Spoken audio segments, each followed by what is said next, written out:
kawasan mana. Kalau di dalam kawasan area Pangsa Puri ni, pokok jambu laut, actually kita tak maintain.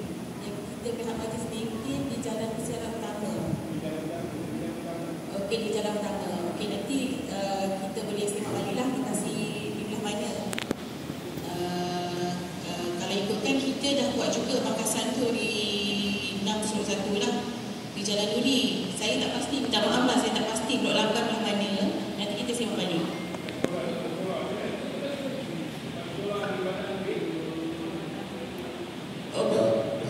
Saya boleh jawab.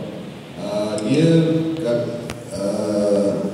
sepatutnya kena bagi gambar ataupun lokasi pin, baru kita boleh datang semalam, sebab tak ada masalah.